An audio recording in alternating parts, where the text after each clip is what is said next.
conversa aqui com a Daniela, que é psicóloga e coordenadora das atividades aqui da instituição. Então, Daniela, como a gente está entrando aí na semana de conscientização da síndrome de Down, a gente está fazendo esse vídeo para conhecer a instituição, para levar informação para a população, né, para a gente desmistificar a condição da criança, da pessoa com Down. E, de maneira geral, como que a gente pode explicar para a população o que é a síndrome de Down? De uma maneira bem didática, né? Bem geral mesmo. Bom, obrigada, sejam bem-vindos aqui, viu, Paulo? Obrigada. Muito obrigada por ter escolhido uma das instituições, a PAI, né? Vou tentar falar de uma maneira bem simples. O que é a síndrome de Down? A síndrome de Down é uma alteração genética no cromossomo 21. Acontece a terceira cópia do cromossomo 21, então aí a pessoa com o diagnóstico de síndrome de Down, ela tem 47 cromossomos, ao invés de 46, que a maioria das pessoas tem. Então, é por isso, e foi descoberta por uma pessoa chamada, há mais de 150 anos, chamada John Down. Por isso que tem esse nome. Down. Qual que é o primeiro contato, né, que as pessoas têm com a síndrome de Down? Então é uma mãe que já está ainda na gestação ou é logo que a criança nasce? Depende muito dos exames que a gestante quer fazer.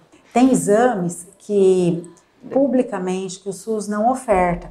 Então às vezes as mães com algumas condições já faz alguns exames particular, então elas podem ter acesso a essa informação na gestação. Mas a grande maioria não. Então, como que é descoberto? No momento do nascimento, quando a criança nasce mesmo, logo após o parto, o médico já observa algumas características físicas. Dessa característica física, ele encaminha para um exame, porque assim, precisa ter um exame genético para fazer essa contagem cromossômica. Por mais que alguns pacientes com síndrome de Down, algumas pessoas, eu falei pacientes porque a gente está aqui na PAI, mas algumas pessoas, alguns recém-nascidos, com as características que o médico observa, mas mesmo assim encaminha para a contagem cromossômica para ter a confirmação desse diagnóstico.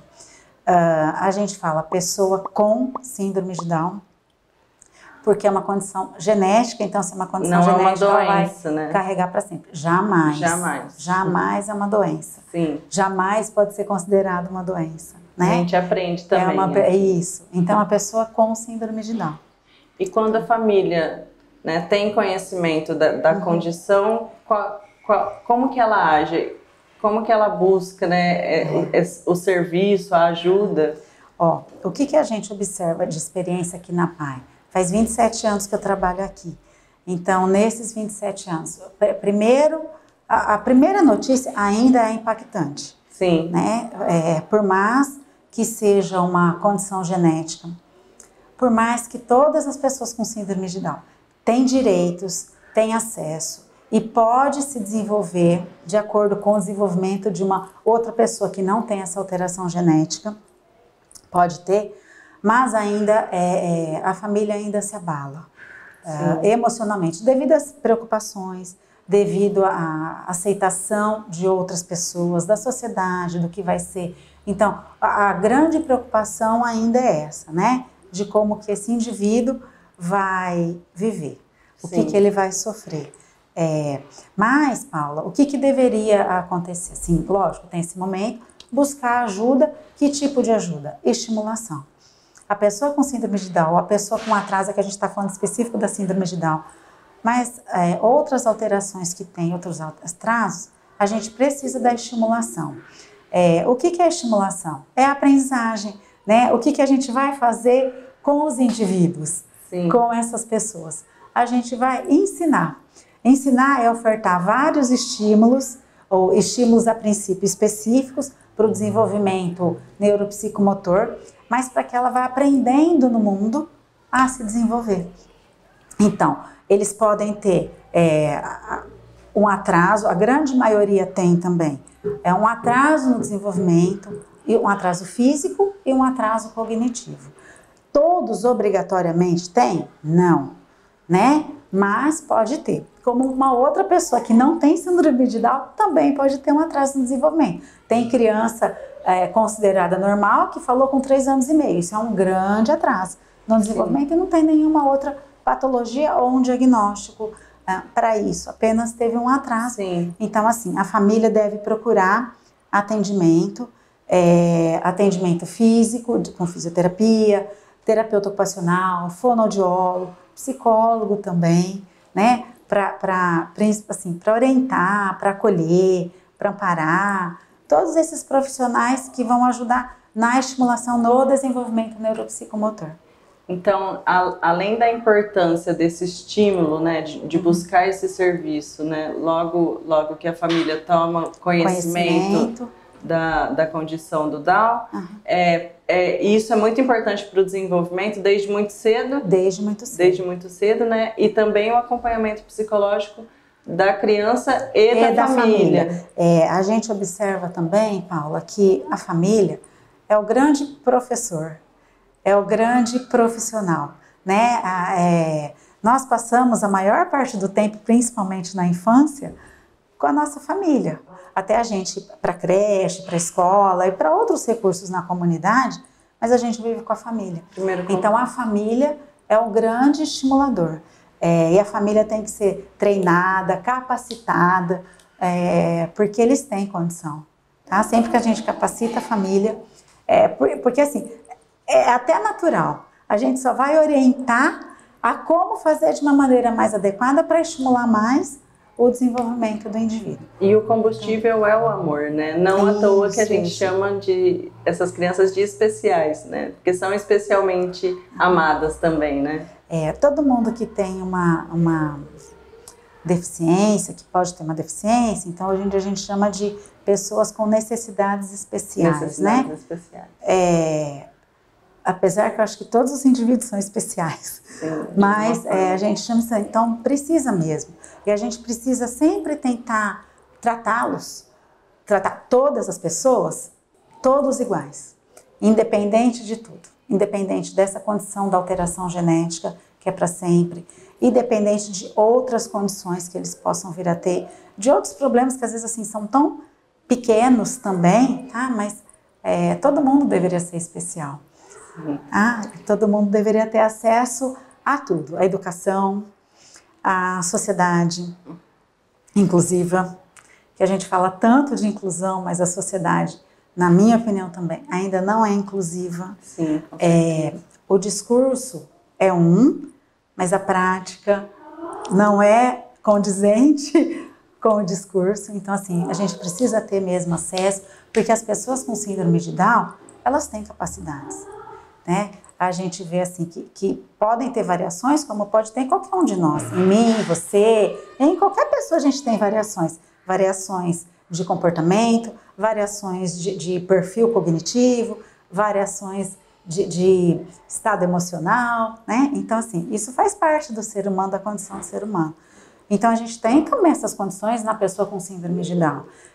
Tem pessoas com síndrome de Down que conseguiram concluir o vestibular, o 3º ano, que vão prestar o vestibular, que conseguem aprender o ofício.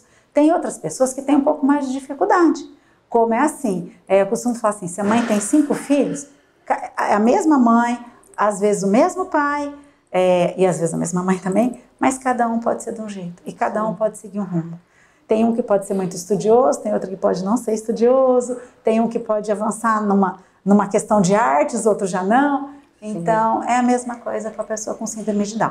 Ela tem essa alteração genética, a grande maioria tem necessidades de um apoio, a condição intelectual, a condição cognitiva pode necessitar de uma atenção especial, a condição física, ele pode ter atraso para andar, porque ele já tem uma hipotonia, já é característico, então pode ter um atraso no desenvolvimento motor, para marcha, depois para fala também. Alguns adquirem a fala, a comunicação verbal, outros têm maior dificuldade nessa comunicação verbal e às vezes pode nem adquirir, mas cada pessoa, assim, então, nem todas as características são igual para todas as pessoas que têm síndrome de Down. Entendi. E já te agradecendo por esse bate-papo, Daniela, para finalizar, então, quais são os próximos passos que a gente tem que ter para tornar a sociedade mais inclusiva. Esclarecer, falar, conversar, eu acho que já é um grande passo. Sim. E eu penso muito que cada pessoa, cada cidadão tem que pensar nas suas atitudes. Porque as nossas atitudes que vão ajudar a todas as pessoas. Nesse caso específico com síndrome de Down, outras questões que a gente tem também, porque a gente não tem só síndrome de Down, a gente tem hoje num aumento muito grande o autismo e outros diagnósticos que também necessitam disso. Mas eu acho que o grande desafio é a conversa ainda, para a gente externalizar exterminar, quer dizer, o preconceito, é a conversa, o esclarecimento, e a gente sempre pensar, são as nossas atitudes, as atitudes de todo cidadão. Não adianta a gente falar uma coisa e se chega uma pessoa, se eu estou num shopping, chega uma pessoa com síndrome de Down do meu lado, eu já olho, porque eu fico sempre, assim, a atitude da maioria das pessoas ainda é essa, eu não sei se eu estou agredindo alguém falando isso, mas eu já olho, esperando algo diferente nele. Algo diferente, assim, um grito, um comportamento que é considerado inadequado, que é considerado fora do padrão. Então, são as nossas atitudes.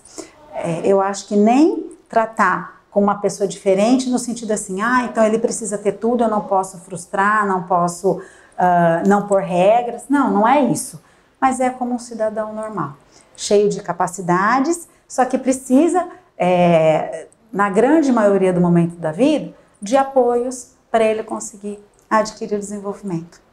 Eu agradeço então pela conversa, parabenizo pelo trabalho. Obrigada. E acho que assim, no campo político, fazendo política pública, né, para a gente conseguir avançar na discussão, na informação, na desmistificação e para a gente quebrar esse preconceito e construir também uma sociedade mais inclusiva, né? Então, você falou uma coisa assim que é importante, que eu também não falei, a gente tem que ter políticas públicas que favoreçam o desenvolvimento, que favoreçam a vida em sociedade e que favoreçam assim, a escola, políticas educacionais também de inclusão, políticas sociais de inclusão, acesso à saúde, acesso a tudo que a gente precisa como qualquer cidadão.